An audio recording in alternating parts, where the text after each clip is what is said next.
খলিফাতুল মুসলিমিন ওমর রাদিয়াল্লাহু তাআলা আনহু শাসনামলে খলিফাতুল মুসলিমিন ওমর রাদিয়াল্লাহু তাআলা আনহু শাসন আমলে যখন রোম সম্রাটের সঙ্গে যুদ্ধ শুরু হয়ে গেল, খলিফাতুল মুসলিমিন ওমর রাদিয়াল্লাহু তাআলা আনহুর পক্ষ থেকে একটা দল আব্দুল্লাহ ইবনে হুযাইফা রাদিয়াল্লাহু তাআলা আনহু প্রেরণ করা হলো রোম সম্রাটের সঙ্গে যুদ্ধ করার জন্য।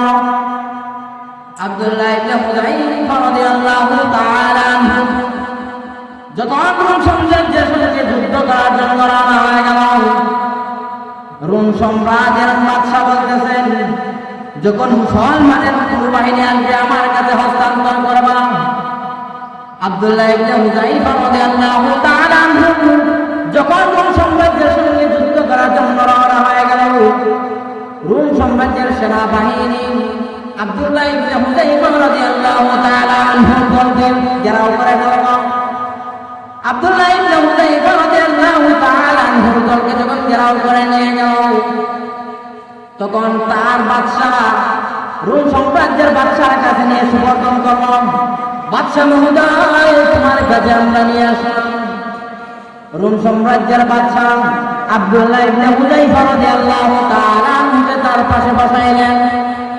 রোম সাম্রাজ্যের সেই সেনাবাহিনীরা বলতে লাগলো, আমরা তাকে ধরে আনলাম, আমরা মনে করেছিলাম তাকে হত্যা করা হবে বা ফাঁসির কাছে ঝোলানো হবে, বরং আমরা দেখতেছি না তাকে পাশে বসানো হয়েছে।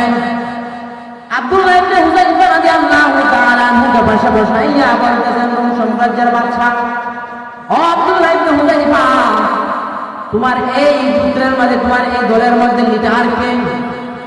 আব্দুল্লাহ ইবনে হুযাইফা রাদিয়াল্লাহু তাআলা আনহু দাঁড়ায় বলতেছেন, আমি হলাম লিডার। আব্দুল্লাহ ইবনে হুযাইফা রাদিয়াল্লাহু তাআলা আনহু বলতেছেন, ও আব্দুল্লাহ, তুমি আমার সঙ্গে যুদ্ধ করার জন্য আসছো, আমি তোমাকে বন্দী করলাম, এবার তোমাকে হত্যা করা হবে। আব্দুল্লাহ ইবনে হুযাইফা রাদিয়াল্লাহু তাআলা আনহু ওই রোম সাম্রাজ্যের বাদশার কথা শুনে কোনো ভয় পান নাই। আব্দুল্লাহ ইবনে হুযাইফা রাদিয়াল্লাহু তাআলা আনহু বলতেছেন, আব্দুল্লাহ রে, তুমি আমার সঙ্গে যুদ্ধ করতে আসছো, আমার সঙ্গে তুমি যুদ্ধ করে পারবা না। আব্দুল্লাহ, তুমি আমার রোম সাম্রাজ্যের মধ্যে আসছো, আমি তোমাকে বলতেছি, তুমি যদি রোম সাম্রাজ্যের বাদশা হতে চাও, আমার সুন্দর একটা ফুটফুটে মেয়ে আছে সুন্দর, তুমি যদি আমার কথা মেনে নাও, যদি আমার কথা তুমি শোনো, আরে আব্দুল্লাহ, তুমি যদি আমার কথা শোনো, তাহলে আমি তোমাকে রোম সাম্রাজ্যের বাদশা বানায় দেব, আমি আমার সুন্দর মেয়েকে বিবাহ দেব। আব্দুল্লাহ ইবনে হুযাইফা রে, তবে তোমার একটা কাজ করতে হবে। আব্দুল্লাহ ইবনে হুযাইফা রাদিয়াল্লাহু তাআলা আনহু কোনো কথা বলেন নাই। আব্দুল্লাহ ইবনে হুযাইফাকে বলতেছেন, ও আব্দুল্লাহ, তুমি যদি মুসলমান থেকে খ্রিস্টান হয়ে যাও, আমি তোমাকে আমার রোম সাম্রাজ্যের অর্ধেক বাদশাহ আনা দেওয়া হবে, আর যখন আমি মারা যাব, আমার মেয়েকে তুমি বিবাহ করবাও, পরবর্তীতে পুরো রোম সাম্রাজ্যের বাদশা হয়ে যাইবাও। আব্দুল্লাহ ইবনে হুযাইফা রাদিয়াল্লাহু তাআলা আনহু বলতেছেন, বাদশা মহোদয়, না, এই রোম সাম্রাজ্য কেন, এই রোম সাম্রাজ্য কেন, এই রোম সাম্রাজ্যের মতন যদি হাজার রোম সাম্রাজ্য আমার সামনে উপস্থাপন করা হয়, আমি আব্দুল্লাহ ইবনে হুযাইফা এক মুহূর্তের জন্য ঈমান হারা হব না।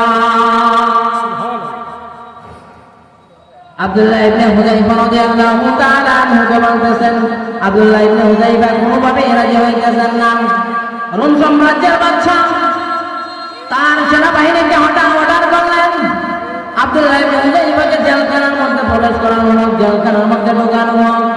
আব্দুল্লাহ ইবনে হুযাইফা রাদিয়াল্লাহু তাআলা আনহুকে জেলখানার মধ্যে দেওয়া হলো, প্রায় এক সপ্তাহের মতো খাবার দেওয়া হয় নাই।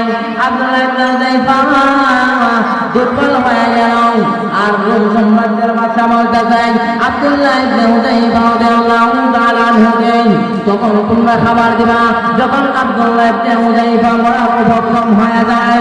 আব্দুল্লাহ ইবনে হুযাইফা রাদিয়াল্লাহু তাআলা আনহু এক সপ্তাহ হয়ে গেলে কিছু খাবার খান নাই। আব্দুল্লাহ ইবনে হুযাইফা